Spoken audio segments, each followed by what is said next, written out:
welcome to the Culture Cast. I'm Chris Dashew, and I'm joined by the man who put the Mike White in Mike White March. Once again, the host of the projection booth, Mr. Mike White. Das vidanya. As a Ukrainian, we have a contentious relationship with the Russian people, to say the least. Crimea is part of Ukraine, not part of Russia. However, we're not talking about my feelings towards the Russian people.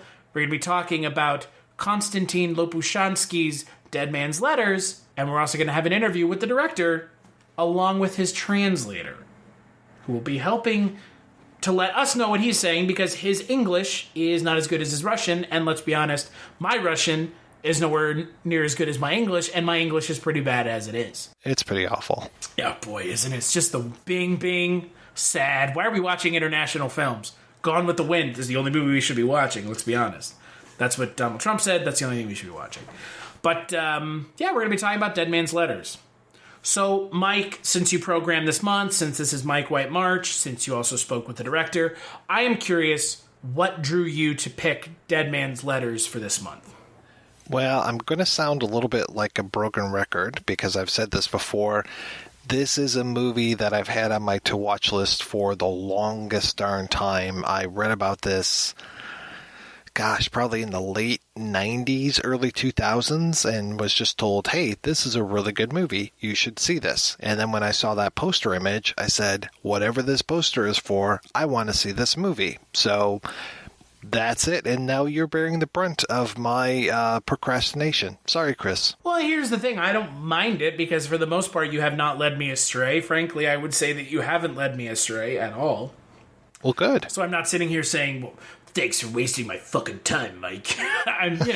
I genuinely appreciate really working outside of my comfort zone as a film watcher, and I think everyone should. Frankly, I think if you're turned off by a film having subtitles, or it may be challenging your preconceived notions about certain topics, that's a good thing. Like, you should want to enrich yourself with more kind of challenging film. And I think that is important. I mean, as someone who watches a lot of movies, as do you, as probably you do, listener, working outside of your comfort zone is much more interesting than watching every single, I don't know. I mean, as much as I love the Marvel movies, if that was all I watched, I'd probably pull my hair out. So working Those aren't really movies, right? They're roller coasters. Roller coasters, yeah. Okay. How many Oscars did you win? How good was that movie? That's what I thought. That's how derivative was that film of all your other gangster films? Oh, it was entirely derivative? Great. Thanks, Marty. Just go make something else with Leonardo DiCaprio and leave everybody alone. And I'm saying that as someone who loves Scorsese. I mean, Goodfellas is one of my favorite films, and even I was like, yeah, Irishman, go away. But yeah, the issue is with something like this film, which is going to be hard for you to find if you search it down. It is subtitled throughout the entire film, and there's very little dialogue, frankly. Kind of in a way that we've seen with some of the other films that we've looked at that are foreign films that specifically Mike has picked.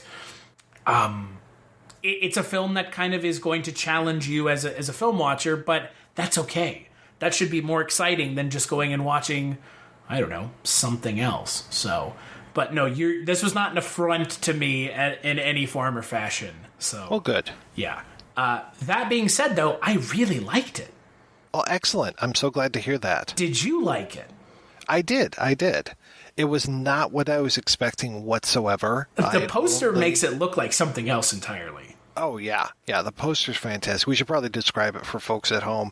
So it almost looks like, a prog rock album cover or something. Yeah, it does. It's like the Earth, half of the Earth, and then it's a man's face, the actor Roland Byakov, who plays the main character.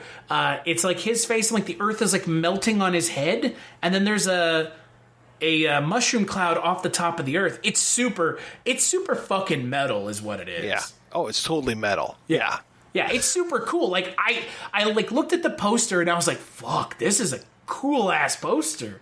And then the film is, like you said, completely the opposite. It is a 180 from what I was expecting. So this was 1986 this was made, and I don't know if this was made before Chernobyl or after Chernobyl, but it is right there with Chernobyl as an experience, as a historical event.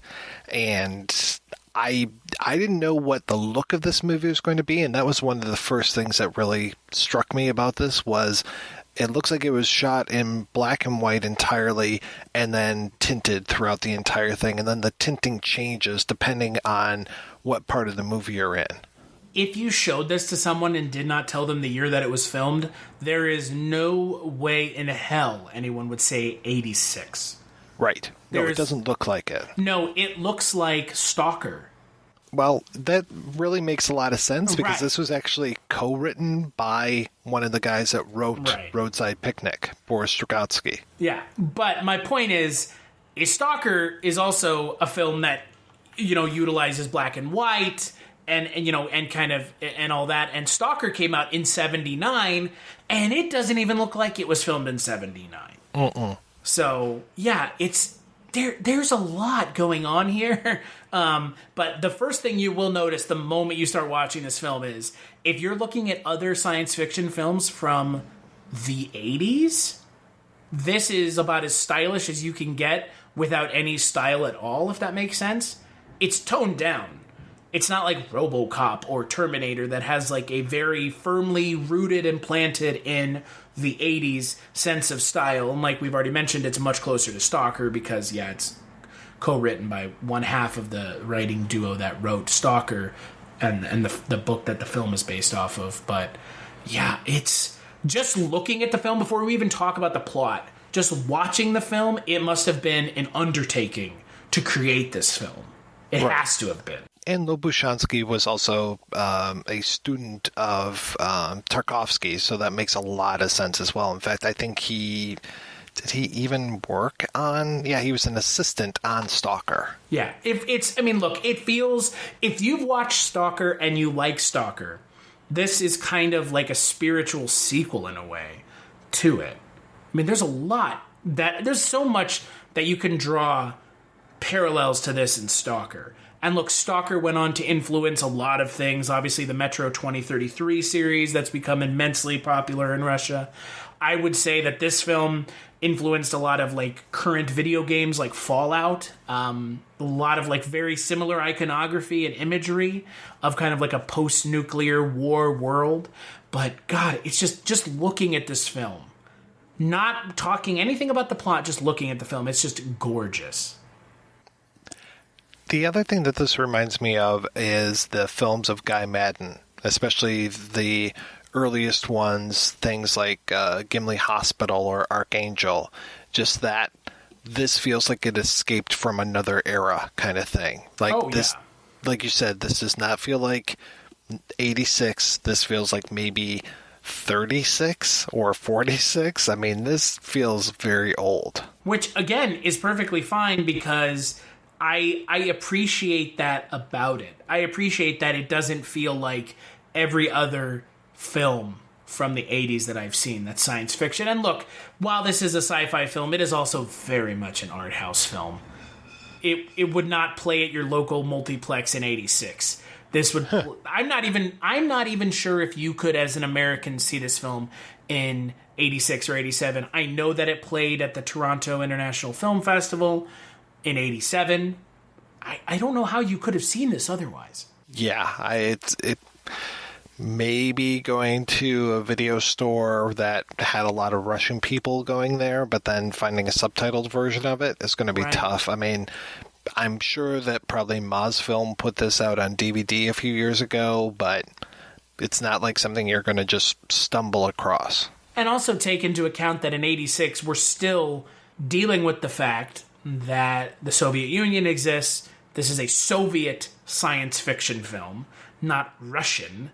It is a film created in the former USSR by a director who was born in Ukraine, but Ukraine was still part of the USSR. So there's also that in trying to get to see this film. It must have been a massive undertaking to get this film made and then also to get it in front of people. I mean, they showed it at Cannes as well, But yeah, trying to get to see this as an American in the 80s would have been, I feel like, massively impossible. Yeah, especially pre-1989. I mean, I'm not sure how Glasnost and Perestroika and all those things, how that affected the film industry. I know that, Russia has always been, or Soviet Union has always been known as being a very film-centric place. But yeah, I don't know how easy or difficult it was. I mean, I remember the 2 VHS set of Stalker coming out in the early 80s, and that was pretty remarkable to be able to see that film. Well, and look, I mean, if you haven't... Sorry, early 90s. Sorry, didn't mean early 80s.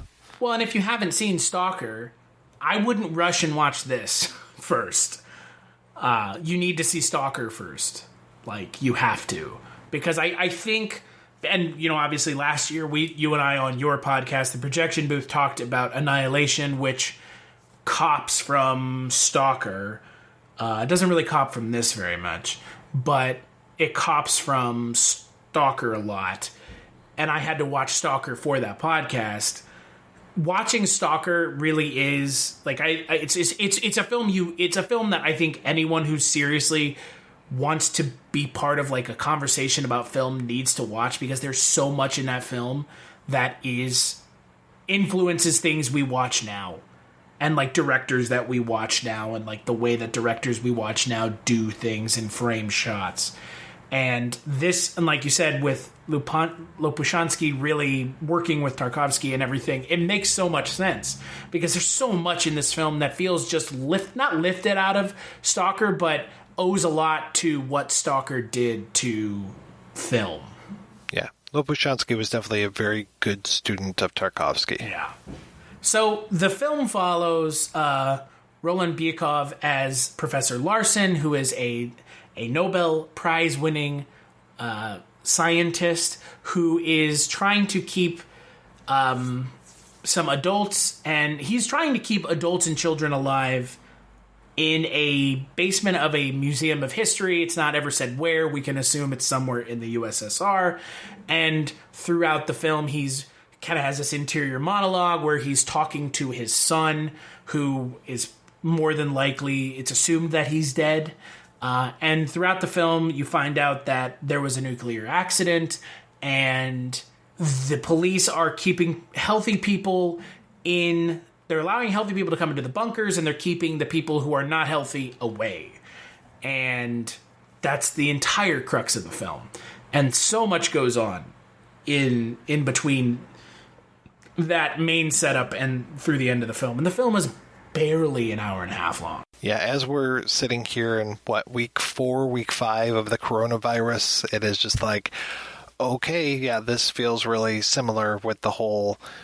keep these people separated out of here. And it's like, all right, great. Well, and, look, I think it does a really good job of portraying the fallout of a nuclear war. Is it even a nuclear war, or is it just a nuclear accident? Well, see, that's the thing. The way I interpret it is they launched a nuke by accident, and then there was retaliation. I wasn't even sure, because it felt like... Okay, so you're right. There's a missile that's being launched. But it was by accident. And then he is drinking his coffee, and he can't spit out the order or whatever to disarm it, or to not do the launch. Which is fucking hilarious. Yes. Like, it is so black in like the blackest comedy sense. That is why humanity is doomed, is because one guy couldn't spit out his coffee fast enough to stop the missile launch from what I would assume is instigating World War III. Mm-hmm. Turning from the Cold War into an actual war. And boy, I think that the setup is just, I think it's phenomenal. I think it's super fucked up. But in a really interesting way. It's not just your usual, these countries are at war. It's like, no, technology is the reason because it's a computer error that they couldn't stop. So it's technology's fault, and there's a lot of kind of talking about technology and humanity getting to the point where they could essentially ruin themselves with technology.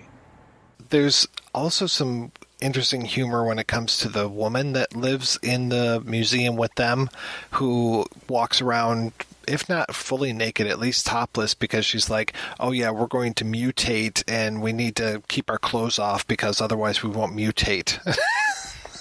Yeah, it's super weird. And then they talk about how they don't know who's going to take over. Is it going to be aliens or mutants? And the one guy just goes, mutants? Like, yeah, dude, mutants. Because when people get irradiated in fiction, they start to become mutants. That's correct. That's the way it works. And this film is no different. I mean, we don't get to see them. But, I mean, these people are clearly sick. These people have clearly been irradiated into the ground. And that's why they're not allowed to go into these bunkers. So they have to live above them.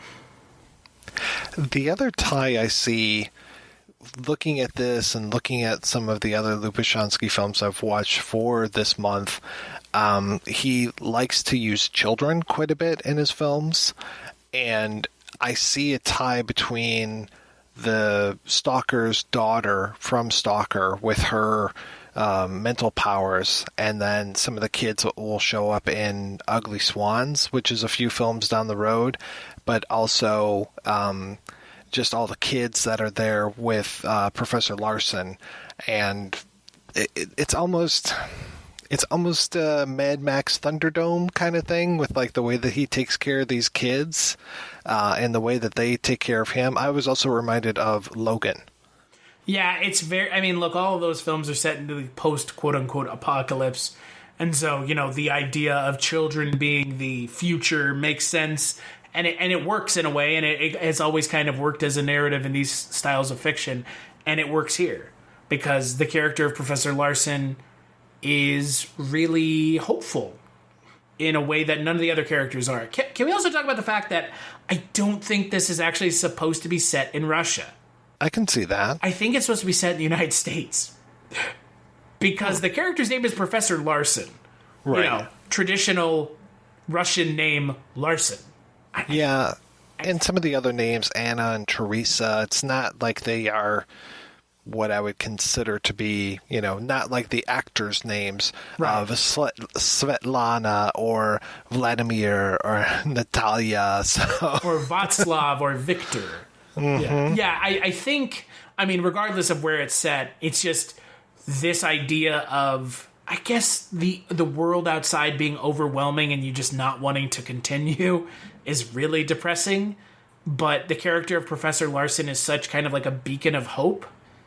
Well, it's also easier if we were to say that this is America and America fucked up and they're the ones that caused the war. Yeah, I think it's funnier that way. Yeah. And look, let's not get too high horse, preachy, but over-reliance on technology, I mean, that's what this film is preaching against, in a way. Because they're talking about how, like, science led to this. Like, this is our fault. And I think it's funnier that, obviously, it's a Nobel laureate who's like, this is our fault. Like, science did this. And I find that just, again, kind of, like, really kind of dark humor is like, science did this, and I'm a scientist. I'm the reason this happened, like, in a way. And it's super depressing.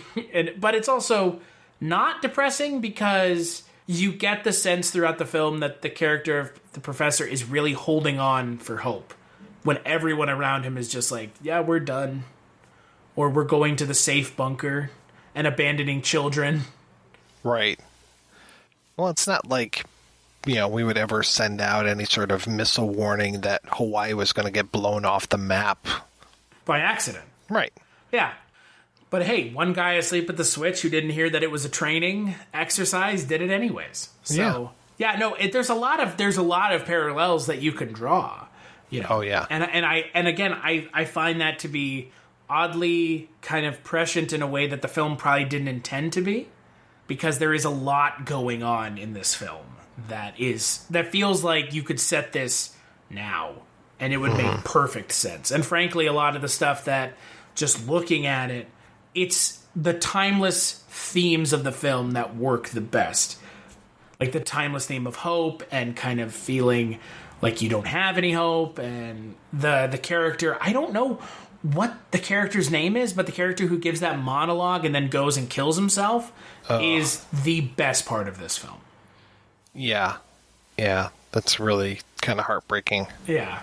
Because he's like, we made art and we knew art was fragile and kind of useless, but we did it because of love.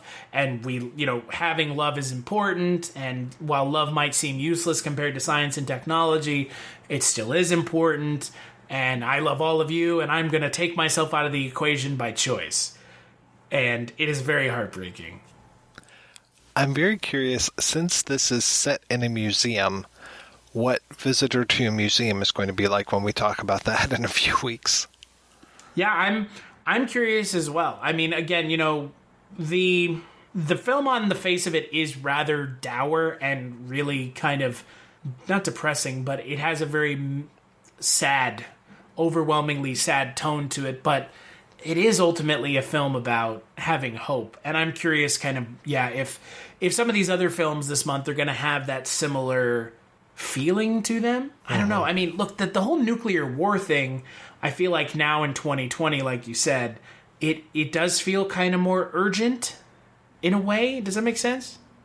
Yeah, I mean, but with me growing up when the Cold War was still on, I mean, I look at kids today having drills for active shooters, and I'm just like, yeah, we didn't necessarily have drills about nuclear annihilation, but we knew that if a bomb dropped, we would just all be blown away anyway. So I basically lived in fear, growing up of just like, okay, any minute now, Reagan's going to lose his fucking mind and we're all going to be blown off the planet. Mike White, serial hater of Ronald Reagan. When given the opportunity, he will shit on Reagan's grave. I will shit on Reagan, yes. That's fine. Having grown up in the 90s, we didn't really even have active shooter drills. No, I don't imagine he would. We didn't have drills for nuclear missiles either. So right.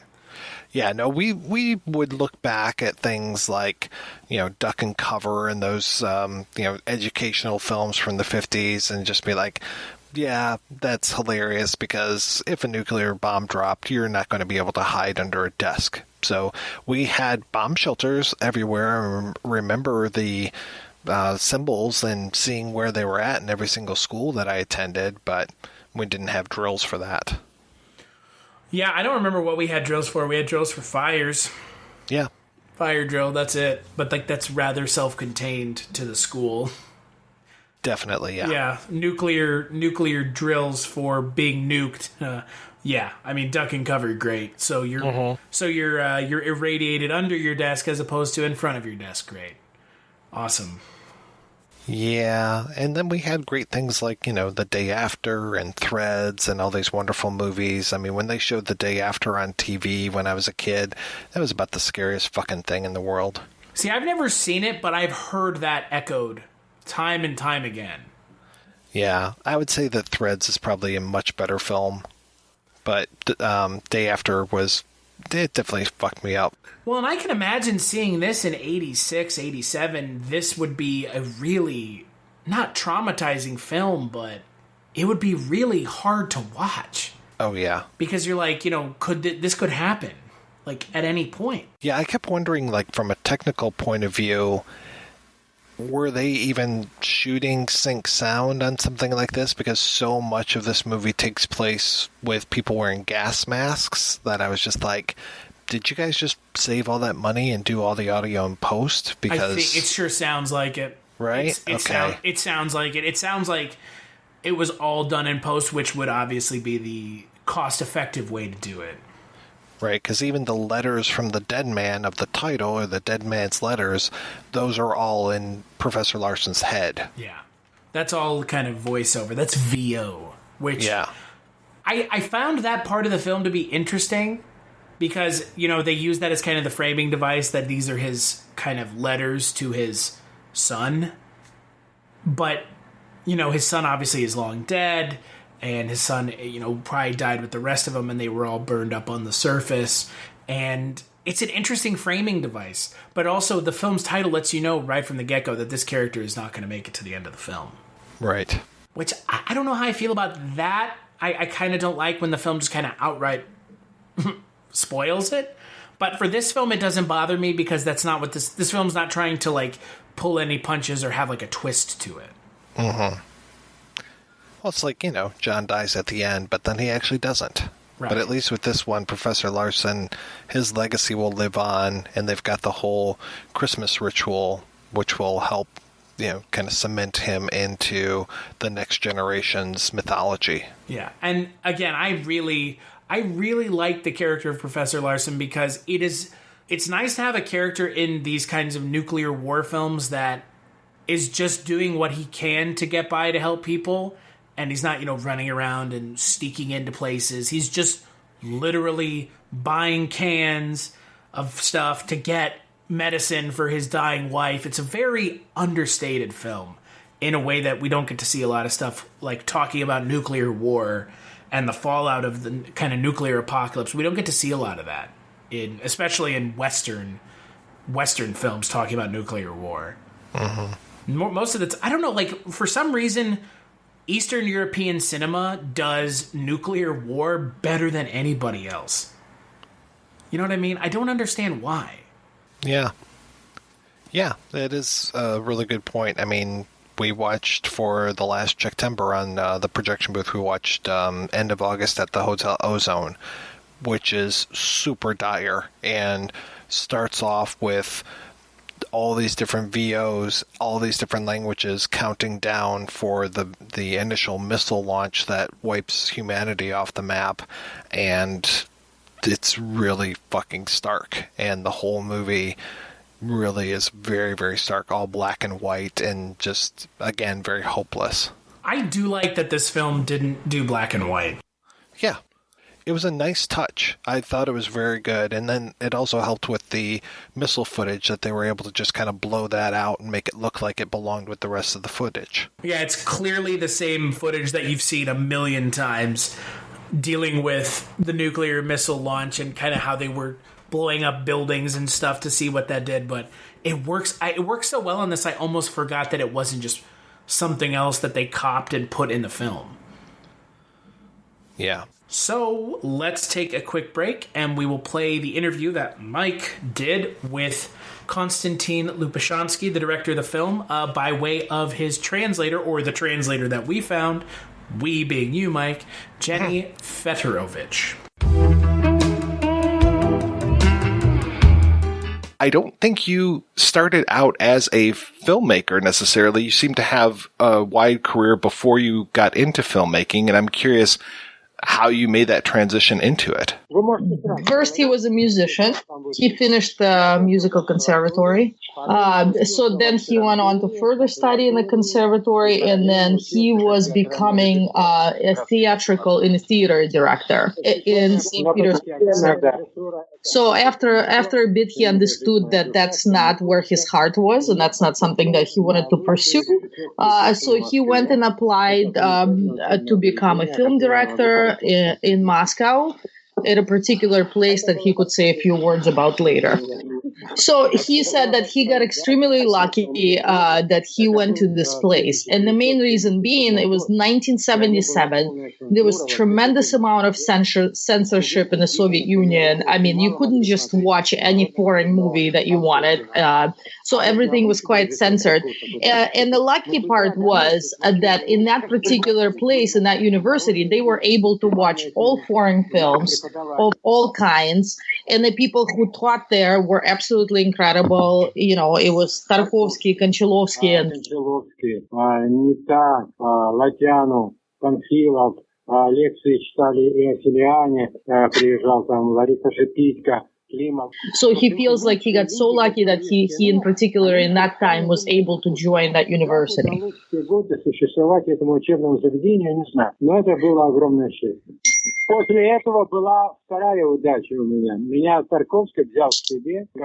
the second luckiest thing that had ever happened to him is Tarkovsky took him in to work on Stalker, which was his second educational key. на киностудию «Ленфильм», где произошла третья удачная история. В эти годы, как я повторяю, очень сильная цензура. Yeah, and after that, he came back to Leningrad, which is now St. Petersburg, which is where the third lucky story had happened to him. Это объединение, куда входили, руководил Чепец, входили Авербах. So what had happened, even though it was time of a censorship, there was an incredible group of directors that were looking for young directors, which is where he ended up in 1980. And somehow the government just let them create and be themselves and kind of left them alone at that point. So he was incredibly lucky to become a part of that.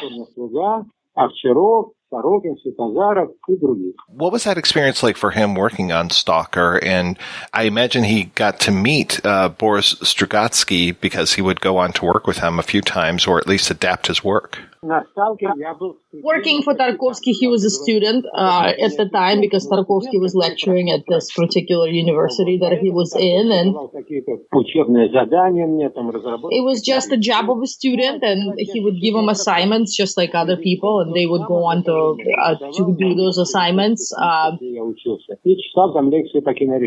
He met a lot of actors, obviously. He met Tarkovsky's whole entire crew,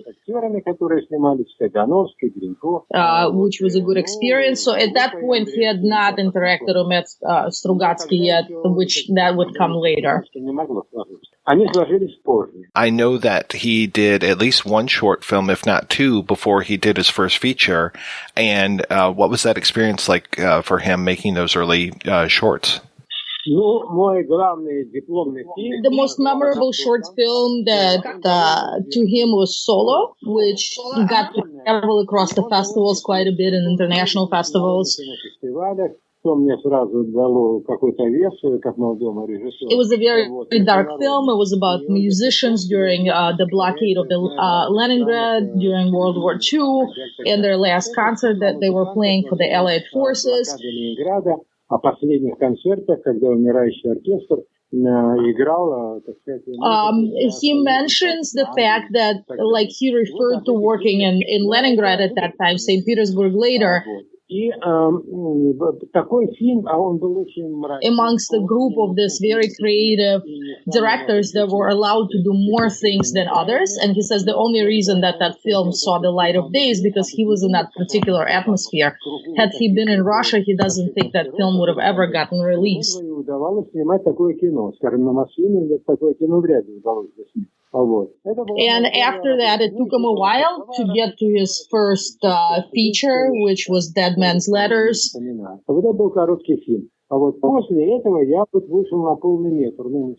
that's where he started interaction with Strugatsky. And the reason why that period of time took place is he feels that he probably knows that he was blacklisted due to his work with Tarkovsky, who already left at that time. So during the blacklist period, he wasn't really able to get anything going and wasn't able to create. Он,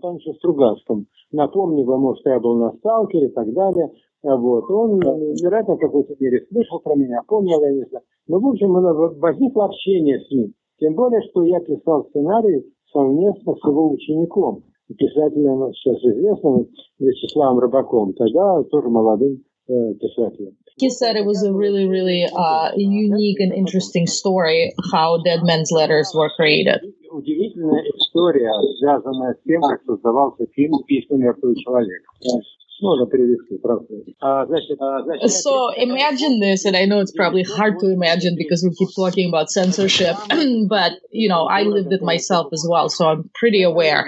So imagine 1983, a young director that has never made a full feature wants to make a super controversial film about where the whole entire universe dies from nuclear war. There is no bad Americans, there is no good Russians, and there is a religious religious ending. I mean, that's pretty mind-blowing for, for a Soviet censorship government person to read. And how that ever came out is probably a mystery, for sure. Когда я и Рыбаков изложили Стругацкому, какой сценарий у нас, что мы хотим, он сказал, ребята... When they came to Strugatsky, they said, here's the script. Strugatsky said, you do understand you're going to go to jail. That's insane. You can't do this. However, he was still interested, and he started working on a script with them.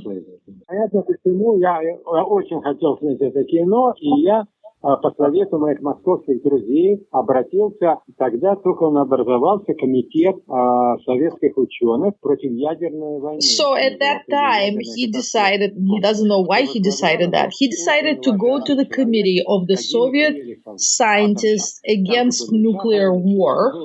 There was a scientist by the name of Velikov that he was particularly dealing with. Да, и я, скажу, вот сценарий, как раз о тех концепциях, которые вы излагаете. So he went to the scientist and he said, this is really along the lines of what you're trying to do. It's about nuclear fallout. I am a young director, up and coming. Can I please gain some of your support? So the scientists, they wrote a letter. And with that letter, he went back to the film committee that was disapproving what kind of content was going to be released through censorship. And once they saw the letter, they had no choice. They're like, okay, well, if he's supported by the scientific community, I think we're going to have to let him do this. Soviet ingenuity. И тогда они решили, что So they said, if we're going to allow him to make this film, that's fine. We're going to have to groom him to change the script. Then it needs to have some really bad Americans that are going to be at fault at everything. And then there's absolutely no religious ending. They wrote kind of a fake script, not fake, but they wrote like a fake script to cover up the real script. So the real script was inside, and outside they created the scenes that would satisfy these people, the censorship people that would be reading it. He said you have to be very, very young and somewhat just super gutsy, young and gutsy to be able to do something like this. I mean, it's such a crazy and not a safe move, So Strugatsky said, what a great idea, a wonderful move on your part, but now you're for sure going to jail, 100%. То есть такое состояние начал эти съемки. Дальше в двух словах, чтобы сказать, их постоянно контролировали. It was so difficult to make this movie because every day, the executives from the studio would be on set telling him that they're going to shut this down. They were extremely controlling, and it was basically hell. Lucky for him, 1985, Gorbachev came to power, so already you could feel the government was shifting and the structure of the government was starting to shift. Но вот к концу 1985 года, несмотря на все это, открылось, что не сняты сцены, которые хотела редактура, что на самом деле сценарий не тот. In late 1985, they found out that he wasn't shooting the scenes that he was supposed to shoot, that it was a fake, and there was a huge scandal, big blowout, and they shut down the movie. Но в это время, это уже был 86 год, и уже был Пятый съезд кинематографистов, атмосфера вообще была совершенно другая. Первое объединение, в котором я все это делал, оно меня очень сильно поддержало. И Герман, и Аронович особенно активно, и там его жена Кармалита.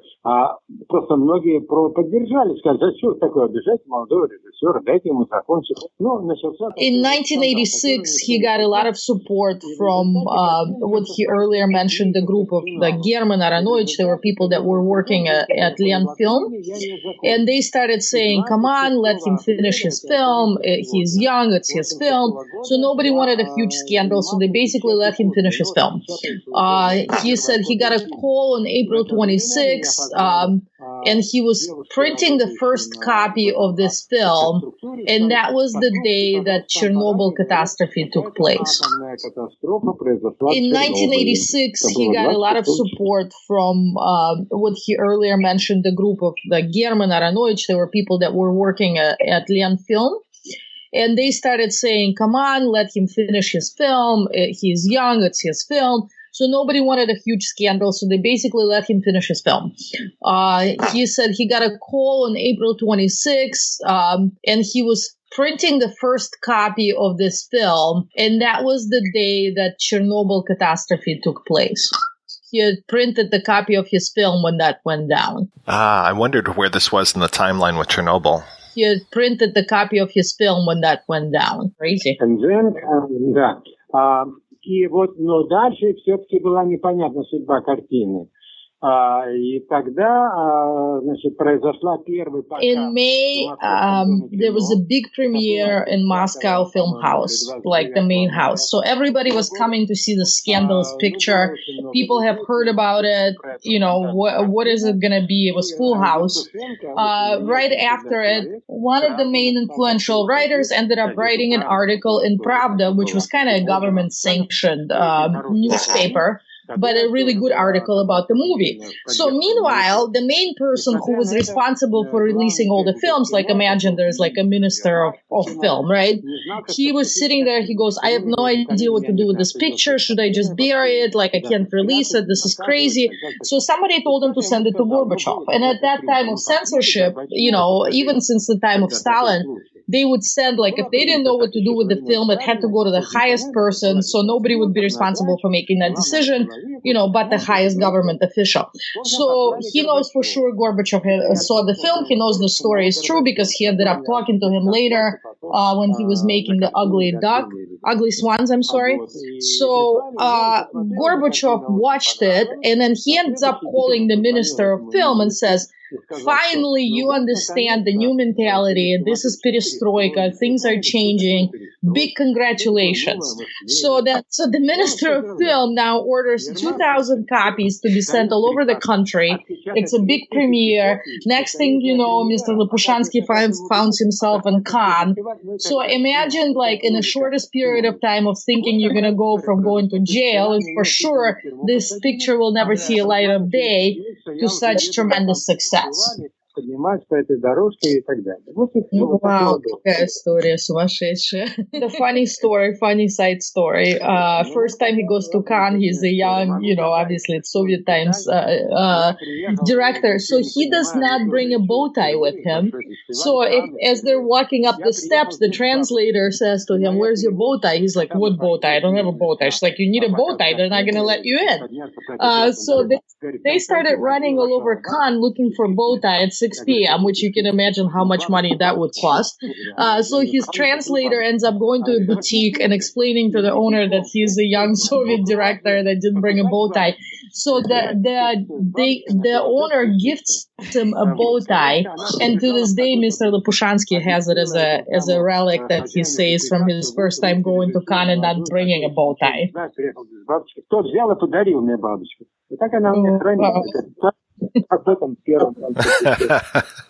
Is it his lucky bow tie now? Это теперь ваш счастливый bow tie.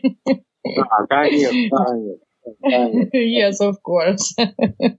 I am curious because he was talking about there being no, heroes, villains, that the Americans had to be to blame. Is that why so many of the names in Dead Man's Letters are anglicized? They don't seem like they're Soviet names whatsoever.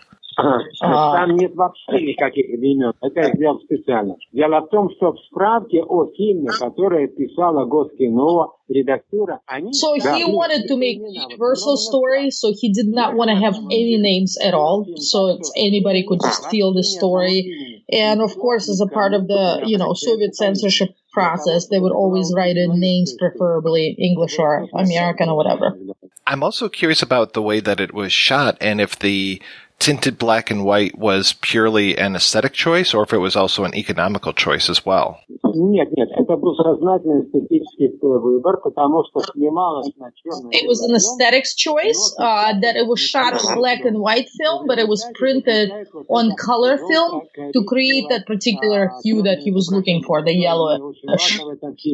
Oh, okay, because it's gorgeous. It looks wonderful. Да, я это очень люблю. В принципе, я He loves that move in his used it quite a bit after that. After Letters from a Dead Man, was he now able to make whatever he wanted to make, or was there still a struggle to make something like Visitor to a Museum? After Dead Man's Letters and the success and the con, every door was open. Plus, it was 1987, so things were really truly changing. You could feel it in the Soviet Union. So after that, he had quite a bit of people wanting to work with him, people offering him money. And he said that A Visitor to a Museum was the only picture that he ever made that had no financial restraints. He had the budget that he wanted to have to make that film. What's it like for him to have that kind of freedom then with his second film?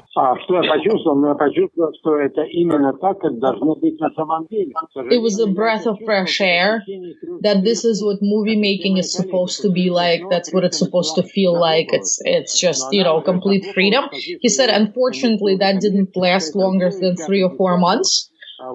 Because after that, there were some, commercial elements that went into play. And eventually, again, there was some censorship element again. But those 3 or 4 months, he really felt like that's the way it's supposed to be.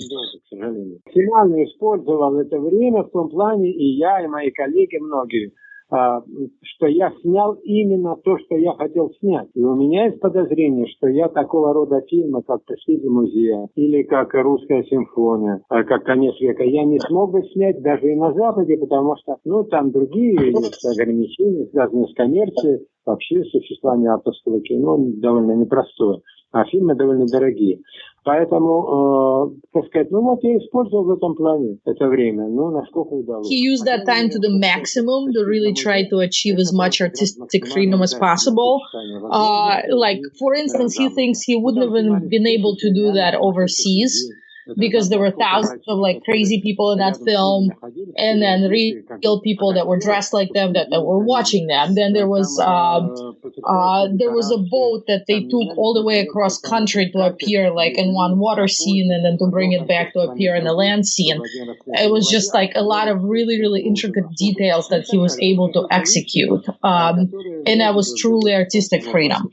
20 years after his first film, he would return to Strugatsky. He would return to just a lot of the same themes with something like The Ugly Swans. And I'm curious, in those 20 years, what that experience was like for him now working in 2006 with that film. Это было очень непросто, потому что после писем мертвого человека. So after Dead Man's Letters, he had a great relationship with Strugatsky. Arkady Strugatsky, called this one of the best films, and they offered to write a script for him as a gift.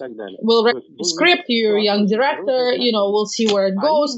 So they wrote a script called Cloud.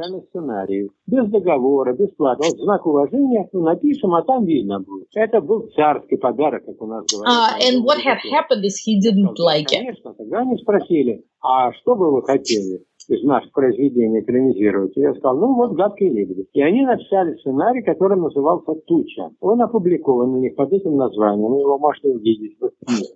So now imagine that scenario. Right, so Strugatsky's offered them a script, they wrote it, he does not like it, it's not the movie that he wants to make.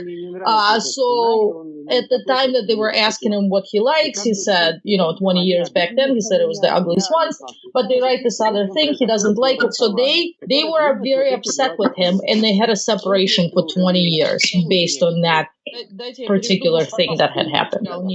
Да, мы приехали с моим продюсером Андреем Сигли, мы приехали к Стругацким, и, в общем, Стругацкому уже Борису Натановичу, и сказать, что хотим сделать так. Он отнесся неожиданно вдруг положительно к этому и сказал... 20 years later, he visits with Boris Strugatsky and says, with his producer, and says, we want to make this. And then he gave his blessing, and he said, just make sure you kind of keep the script a little bit farther from the book. And he said he attributes that to that time Boris's experience of dealing with people that are making films based on books.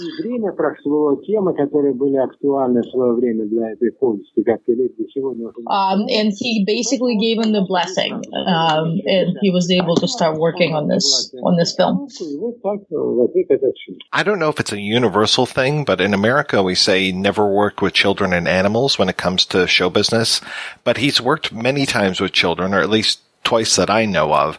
And I was curious what his experience was working with those kids on both Dead Man's Letters and and The Ugly Swans. Ну, я бы так сказал, что, во-первых, чисто драматургически. Дети – это абсолютная ценность. Поэтому, когда создаешь... When you're making things that are philosophical and have a higher meaning, kids are often used, and it's extremely important to use kids.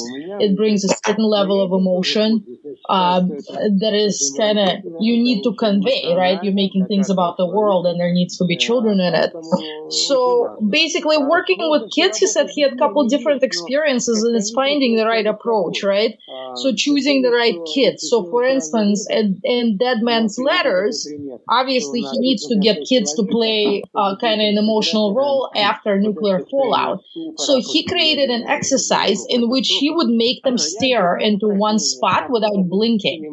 And he was able to convey that basically through working with their faces, right? They were not saying anything, but he was creating their faces over and over and over again. So it's that approach in the exercise. However, when he was doing The Ugly Swans, придумать им упражнения, которые им позволяют внешне передать и пластику, состояние и так далее. Вот это было для писем мертвого человека. Но для гадких лебедей... He needed highly intellectual children, so where he casted them, how he found those children, they absolutely understood the meaning and they were able to convey it. So there were different kind of techniques that he used. Что многие дети все прекрасно понимают сценарий, для них нет никаких проблем понять интеллектуальный смысл, философский смысл, то, что написано. In who he casted and the approach that he took to the kids. So, but it's important to work with children because it's a certain representation of a character. So I'm very sorry that I haven't been able to track down his latest feature, Through a Black Glass, but I'm very curious how that experience was and how that was received. Последним по времени, да, это да? Ну, он снимался 3 года. Вот, это, понимаете, долгий период. Кстати, мы послали сегодня ему... So he said it took him 3 years, which is a long time. In today's world, it's kind of really, really hard. Financial problems, commercial problems. It's a different time to release a film. You're not really... Как снимался, как все фильмы сейчас снимаются очень трудно. Проблемы были с финансированием и очень ограничены. Probably able to do all the things that you want to do. So the film has played in Tallinn, in London, in Tokyo, in Moscow. It had a limited release, but now it's up for sale. В фильме, мне кажется, высказался мой большой друг Дмитрий Быков. Это он известный. A really popular writer and a university professor, Dmitry Bykov. Дмитрий Быков. Вот. И он как-то проанализировал очень правильно ситуацию трагических предчувствий. Probably had the best review of the film, he said, and they send you some press to read about the film. Понимаешь, определенный риск дальнейшего взаимоотношений с прокатом, и с Министерством культуры, которое финансирует фильм. It's in today's world, it's, again, tragic understanding of each other. И, в общем-то, фильм, так сказать, уже вышел в мир, он сейчас уже продается где-то, он был в Таллине на кинофестивале, в Лондоне он был. It's probably he said the best way that he described it. В Москве была премьера, вот, и в России был ограниченный прокат, небольшой, но все-таки был прокат. Сейчас он на платформе, я располагаю. He doesn't seem to show any signs of slowing down. I'm curious what he's working on now. Я пытаюсь создать новый сценарий. He said that he's working on a new script. He can't talk about what it is because that's not something that he does. And of course, he's continuing to tell the stories. He wants to tell the stories in his way. Ну что, такая судьба, такой путь, я думаю, это... Using his voice, just like, any creator, any filmmaker, would want to do that. Well, thank you so much for your time, Jen, as well as his time. This has been a real pleasure talking with you and him. Right. Thanks. Right. All right, big thanks to Konstantin Lopushanskiy and Jenny Fedorovich and Mike for doing the interview and sitting down and talking with us about the film. Mike, I am curious for you, what is kind of the seminal nuclear war, nuclear fallout piece of fiction that comes to mind for you when you think of that kind of, I guess, subgenre? So it's like, what, post-apocalyptic, but by way of nuclear Armageddon kind of thing? Yeah.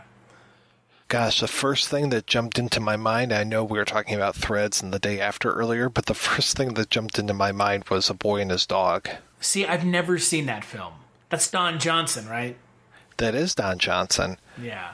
And there's a small role in there by a man who recently we talked about because he committed suicide on an episode of Barney Miller. Oh, really? Yes, he plays a character named Fellini in that, who is a enforcer in the underground world of Kansas that Jason Robards runs. The underground world of Kansas. Yes. But that's based off Harlan Ellison, though, right? That is, yes. Yeah. So I'm sure Father Malone has seen it. Well, I'm sure. Father Malone and Harlan Ellison, that's like peanut butter and jelly, man. That's like peas and carrots. Yeah, man. I'll tell you something. Trying to think for myself what would be the kind of like the apocalyptic choice. You know, thinking about it, and we're talking like because of a nuclear... I haven't seen The Day After, and I really need to fix that. And I've seen... I don't know. It might be Akira... Well, that's a good one. Yeah, I mean, you could do like a whole TV movie month sometime. There are some really good TV movies out there. The Postman. I mean, The Road made me want to kill myself when I watched that. Holy shit. Okay, I'm taking that back. Cormac McCarthy's The Road is, without a doubt, a fucking punch in the chest of a film and of a book. Oh, man. Holy shit. I would say it's more of a kick in the dick. I mean, it's a kick in the teeth. It's a kick. It is a visceral gut punch as a book, and as a film, they managed to copy it and, like, capture that intensity really well. Because I remember I read the book, like, right when it came out. Oh, God. I feel like it came out, like, in the mid-2000s. And I read it, and I was like, good God. Like, this is... It doesn't feel like anything else that Cormac McCarthy has done, but at the same time, it's exactly the kind of thing that Cormac McCarthy is known for writing. And yeah, that's a good choice. That's not like a The Matrix or The Terminator. Which did he use punctuation in that book? Why did he not use punctuation in a lot of his other stuff? I think I remember reading that he doesn't like punctuation sometimes. I mean, it's not like the movie and book or the book Blind. Do you remember that one with oh God, what's her name? The redhead from Amy Adams. No, the redhead from The Big Lebowski. Why am I blanking on her name? Julianne Moore, where it's like the population has gone blind. The book of that had no punctuation in it. Weird. Yeah, I don't remember. I would have to go back and reread it. Have you read No Country for Old Men? I have not. Okay. For Gary Oldman? No Country for Gary Oldman. Yeah, so Cormac McCarthy, for those of you that don't know, also wrote No Country for Old Men, which I think works better as a book, not as a movie, for many reasons, namely the outro monologue that Tommy Lee Jones gives in the movie is not great, because it makes no sense if you watch it in film form, but in the book it's great. And so Cormac McCarthy he has this knack for writing these stories with these characters that feel really alive, and The Road is no different. And, you know, I don't want to say that The Road maybe copped a little bit from Dead Man's Letters, but it's got that same feeling to it of hopelessness, but like that nugget of hope that's stuck in there, but just surrounded by hopelessness. Yeah, some of those shots towards the end of the kids in the wind and what looks like the nuclear winter, I mean, that is just... It's really kind of scary. Yeah. The cinematography and the visuals in this film, I mean, again, look, the visuals in this film are amazing. No question there. No disagreement, I would assume. but the plot is also interesting, and so it's not just living off of the visuals alone, because it's a visually impressive film. There are a lot of sequences that are, like, I was just thinking to myself as I was watching, like, how did you film this? Like, how did you manage to film this on a budget and it turned out so well and it looks so real? Like, where were they filming this, for fuck's sake? You know what I mean? Like, if I'm watching a film and asking myself, where did you film this? How did you manage to pull this off? That is the sign of a good film, because I know they didn't use CGI, because this is 1986 and it's being filmed in the Soviet Union. Right. And don't forget, this is his first feature-length film. Which is even more impressive. Yeah. And it feels like a complete package. I mean, again, look, it's not going to be for everybody. It's not going to be for most people, because most people are going to have to go out of your way to find this. But if you take the time, you sit down and you really commit yourself to this, it's an hour and 28 minutes long. It is a interesting film that, again, you could do Stalker and this film as a double feature, and I think it would play really well as kind of like back to back. Totally agree. So what would you give the film out of 5, Mike? I'd probably give it at least like a 3.5, if not a 4 out of 5. Yeah, I would give it a 4 as well. It's a really interesting look at society post-nuclear war. And again, I really like the conceit that the nuclear war happened because a guy couldn't spit out his coffee fast enough, which, as dark and fucked up as that is, I think that's really funny. And it's also really kind of, that feels a little bit more topical than one might think. Right. Alexa, no! Oh, I figured she was going to say something because she's literally sitting in my office right here. She decided not to say anything. So, funny. Yeah. So let's take a break and we'll play a preview for the next Culture Cast. That's right, on the next Culture Cast, we're going to be talking about another foreign sci-fi film. We're going to be talking about Bunker Palace Hotel. You picked that one as well. You picked all these movies. I did. I hope you enjoyed that one as much. And we're going to be joined by our good friend and yours, the one and only Father Malone. Oh, he's going to hate it. Is he? I don't know.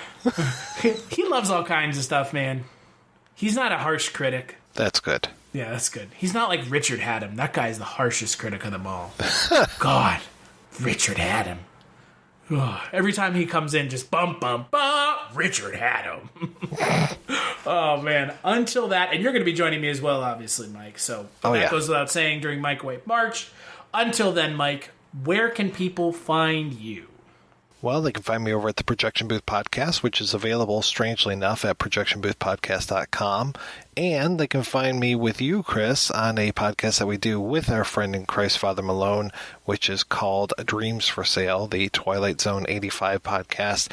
And folks can find us together, Chris, you and me, as we talk about Barney Miller in the Life and Times of Captain Barney Miller podcast. Yeah, that replaced the Kolchak tapes. That is correct. Pour one out for our friend Kolchak. Would the universes implode if somehow Darren McGavin was on an episode of Barney Miller? Oh, that'd be too weird. Oh my god! As a character wearing a pork pie hat. Oh wow! And a baby blue suit. CGI added in when the other Kolchak walks by. That's right. Yeah, boy. And he looks at him and smiles. Oh, what a fucking mess. As for myself, you can find me here. You can also find me on Chronicles from the Crypt, where I talk about Tales from the Crypt with our good friend Father Malone, and the one-season show where Jess Byard and I talk about TV shows that only lasted one season. Patreon.com/CultureCast is where you can find Patreon stuff if you want to be in on that. Big thanks, as always, to you, Mike, for joining me. Always a pleasure. And big thanks, as always, to Tiger Blood Jewel for the music for the Culture Cast, and we'll catch you on the next episode.